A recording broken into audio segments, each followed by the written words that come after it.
Picture this: Emperor Nero, history's original trust fund toddler, hosting a bacchanalian rager in his golden house while his sewers simultaneously vomited 3 imperial toilets upstream.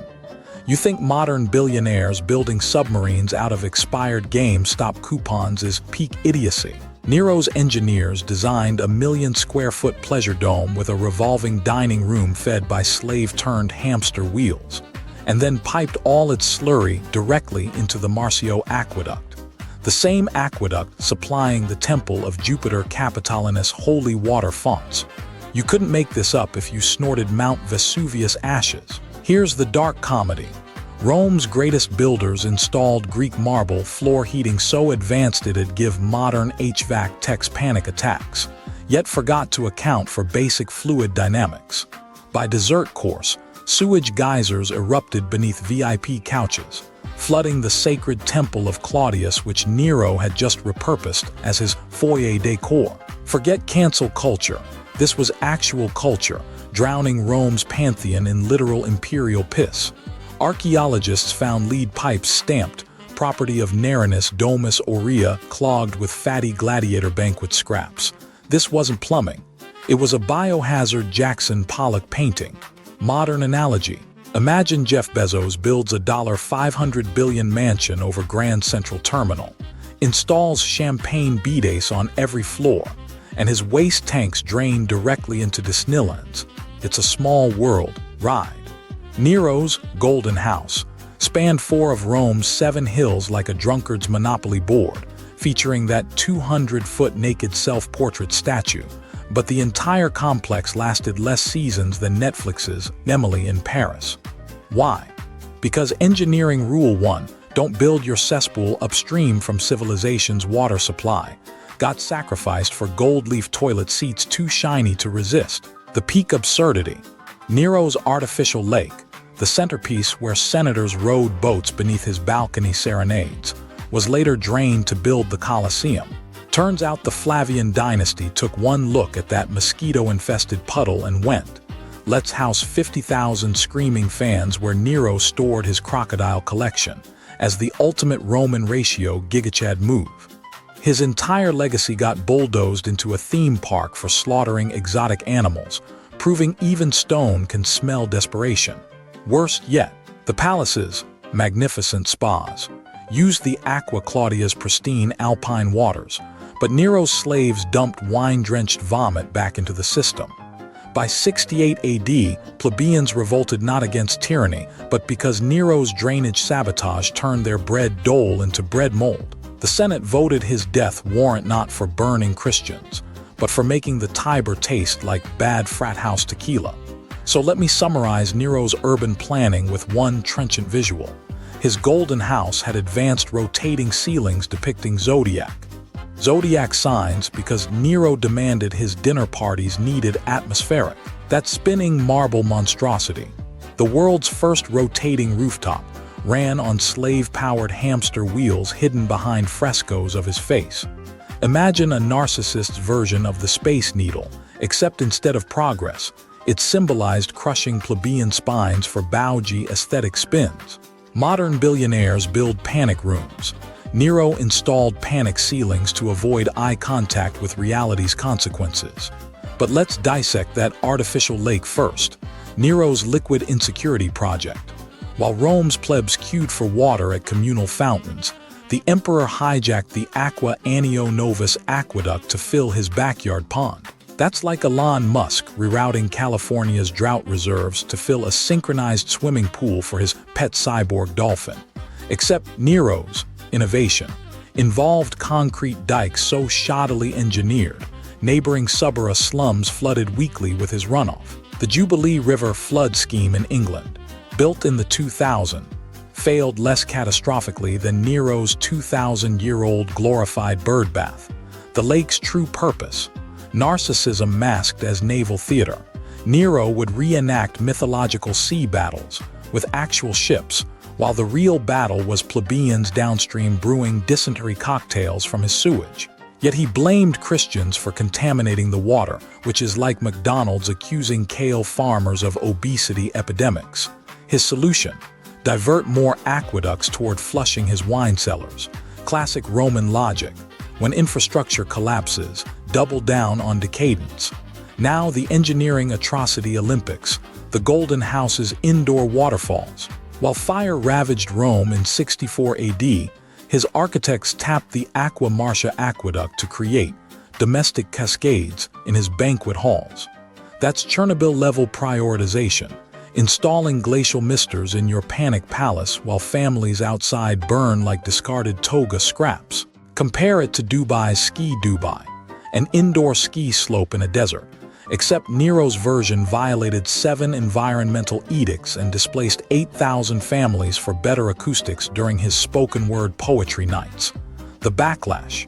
Even the Senate, a group who'd tolerate a senator marrying his horse if tax revenue flowed, drew the line at gold-plated bides. Nero's contractor, Severus, famously issued waterproof marble inflation warnings halfway through construction, which were ignored faster than a climate scientist at a GOP fundraiser. The result? The palace's south wing began sinking into its own cesspit before the paint dried, Nature's Yelp review plastered in fecal matter. So why does this matter? Because Nero Stark proved every dystopian HOA president in history. He gated Rome's wealth, weaponized public utilities for private Zen gardens, and declared aqueduct sabotage artistic license. His Golden House lasted 4 years, a blip against millennia of imperial blunders, but its blueprint echoes in every McMansion built atop defunded school districts. But hold your vomitorium. This architectural catastrophe wasn't about sinking marble. Posterity remembers Nero's vanity piece, an aquatic mirror for imperial enlightenment. Picture Elon Musk trying to flood the Vegas sphere with Brondo trademark while civil engineers weep into their CAD software. His team repurposed the Aqua Claudia aqueduct with the delicacy of frat boys hacking a brewery pipeline, ignoring how Velian Hill's soil stability made quicksand look reliable. This was less water feature, more Edgar Wright crash zoom toward geologic disaster. Workers dug so deep supervisors developed spelunker's lung. OSHA would have combusted faster than a TikTok influencer's credibility after being exposed for fake giveaways. Modern parallels. Imagine the Fire Festival team attempting to build Atlantis trademark between fraudulent wire transfers, only with more drowning. Their weight distribution math was off by a Vegas odds margin, essentially strapping a Carnival cruise ship to a pool noodle. Thermodynamics wept. Contemporary equivalent. Constructing Jeff Bezos' aquatic pleasure dome atop Yellowstone supervolcano while marketing eruptions as ambient geothermal sauna amenities.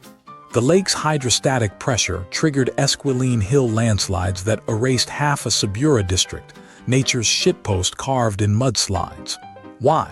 So Nero could reenact his traumatizing divorce through naval combat, using Syracusan warships, crewed by depressingly mortal slaves.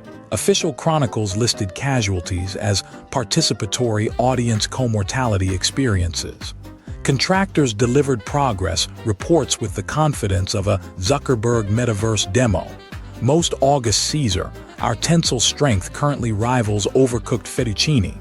Nero's response: plunder Alexandria's obelisks as structural cheerleaders. This approach made as much sense as reinforcing CRUMBLING Chinese letter with Pokemon Happy Meal toys. When your soil report reads like a Cormac McCarthy novel, you don't install a Bellagio fountain system fueled by Saturn V rockets. The resulting sewage reflux became so potent Pliny, the elder, documented aristocrats inventing nasal denialism, burning Persian myrrh to mask odors best described as Satan's cuttlefish buffet. Corroding lead pipes transformed the reservoir into ancient Rome's answer to Flint meets Gwyneth Paltrow's vagina candle empire. Commoners drinking this VIP broth developed neurological symptoms historians dubbed Caesar brain rot. Imagine binge-watching Dancing with the Stars while mainlining Mountain Dew glow sticks. The Ledger bulldozed 15K plebeian homes for a glorified puddle that became West Nile virus HQ within 48 months. Digest that like Nero's banquet hall collapsing into septic silt. Entire bloodlines erased so one incel demigod could vogue as Neptune between cringe ballad performances. Senatorial scrolls reveal whispered critiques. Even Caligula's horse consul showed better fiscal restraint than this WET Chinese letter shitpost. Bonus tragedy. Draining Nero's folly revealed sedimentary layers of shattered amphorae, mercury runoff, and existential despair, a lithic cringe compilation. The Colosseum's location wasn't urban planning, it was real estate triage. Karmic flourish. The emperor's liquid ego pit became the bedrock for organized slaughter. Sounds familiar. Like converting your cousin's meth lab into a Chuck E. Cheese. Cosmic joke. 2017 core samples proved Nero's engineers recognized rising groundwater. Their mitigation strategy, embedding harmonic resonance spheres, basically screaming metal bowling balls into foundations to calm earth spirits. Effectiveness, comparable to healing bullet wounds with glitter gel pens. Archaeologists extracted one still whistling the imperial anthem in B-flat minor. Architects realized Nero's liquid palace fantasy functioned like Elon Musk hosting a rave in a sinking submarine, conceptually bold, logistically apocalyptic. The main banquet hall's innovative, rotating dome required 300 enslaved engineers sweating in basement hamster wheels. Priapic frescoes installed at precise angles so wine spills would appear. Suggestive. Nero demanded boats modeled after Cleopatra's pleasure barges, gold-leafed vomit scoops he'd steer, while belting ballads about Trojans getting properly penetrated. Eyewitnesses describe senators paddling through corridors flooded with shoulder-high fermented grape slop, hallucinating mosaics of Nero as Apollo giving them bedroom eyes. Secondary sources confirm at least 4 magistrates rage-quit life via misadventure. One attempting to surf a solid silver serving platter down the vomitorium stairs, shouting, "Biden's Rome," before discovering the hard way that Roman concrete beats pelvic bones 9 times out of 10. The piece de resistance. The submerged wine cellar required guests to dive, wearing weighted belts, a Darwin Award trial run where drunk patricians competed to retrieve amphorae of special reserve, Falernian. Records indicate 12 noblemen achieved permanent nap status between the 4th course and dessert. Autopsy scrolls list cause of death as osmotic shock to the dignity receptors, or in one case, vinegar eel infestation of the lower cranium. Conservators found blurry Secco paintings where water damage made Bacchus look like he'd fused with Danny DeVito at Burning Man. Imagine swimming through lukewarm Chablis while tripping on ergot-laced bread. Nero's off-key lyre solos echoing through marble sarcophagus bathrooms. It's Vegas nightclub meets open sewer if Caesar's palace replaced oxygen with kombucha farts. Then came the dolphins. Fresco evidence confirms Nero imported actual bottlenoses into his indoor lagoon, believing their joyful squeaks improved acoustics. Reality. Pissed-off cetaceans headbutting senators who mistook blowholes for champagne fountains. One animal rights scroll claims the dolphins enacted vengeance by serenading the emperor's mistress with high-frequency ballads tuned to induce menstrual migraines. The coup de grace. Nero commissioned grand mosaics depicting his golden house as Rome's beating heart. Underwater erosion reversed the prospective senators paddle boarding over distorted tiles, saw themselves as shriveled tadpoles orbiting Nero's engorged ego core. A metaphor so blatant even TikTok philosophers caught on. Glizzy McPalace treating architecture like OnlyFans wine bottles and regret now, Dudebros. Modern parallels. Imagine Jeff Bezos converting Amazon warehouses into wave pools stocked with genetically altered electric eels, while AOC and Ted Cruz drunkenly karaoke, WAP. Atop floating IKEA furniture. That's Nero's vision, a McMansion wet dream where the walk-in closet becomes a drowning hazard, and your wine cellar tastes like your uncle's timeshare regret. The final engineering report. Contractors installed a death trap disguised as paradise. When reservoir pressure popped floor tiles like champagne corks, one senator's diary lamented, blood diluted in Typho and Chardonnay creates a peculiar mauve. like the last sigh of democracy. Cheers. Nero, you turned tomorrow's archaeology paper into history's wettest Yelp review. 2 stars. Would not drown again. The lake's unintended legacy. Nero's aquatic ego tank became future emperor's ultimate / undodesthetic neutral milk hotel palace score challenge. Vespasian took one look at that stagnant puddle of imperial narcissism and declared, perfect spot to build a slaughterhouse where taxpayers can vicariously unalive barbarians while sucking down honeyed mice appetizers. The Domus Aurea didn't just house Nero's operatic meltdowns, it actively terraformed Rome's future skyline through the sheer gravitational pull of architectural shame. Archaeologists excavated layers revealing 3 phases: golden vomit, performative piety, and Trajan literally burying the palace under a 100-foot mountain of public bathhouse tilework. Imagine Elon Musk purchasing Twitter only for Zuck to convert HQ into a sewage treatment plant where blue-check marks get processed into NFT fertilizer. That's the level of petty infrastructural vengeance we're talking. Why bury perfection? Logistics. The Golden House's lake was a perpetual golden goose egg hemorrhaging sewage into the Cloaca Maxima. Every flood transformed Nero's man cave lagoon into a cholera piñata, with decorative heron statues vomiting limestone slurry onto geese farmers downstream. And here's the kicker: constructing the Colosseum wasn't patriotism. It was real estate math. Vespasian's engineers calculated the lake's algae-clogged basin could structurally support 50,000 screaming Roman Karens demanding free gladiatorial entertainment, only if they encased Nero's ruined mosaics under 4 metric tons of compacted bureaucratic spite. This is why today, tourists admiring the Arch of Titus unwittingly stand on a landfill containing 14,000 crushed amphorae of bad Emperor Juice History's original Rage Quit Civilization DLC. Fast forward to Hadrian's reign. Contractors excavating thermal baths reported digging through ornamental sunken cities, and marble corridors so expansive their lanterns died before reaching walls.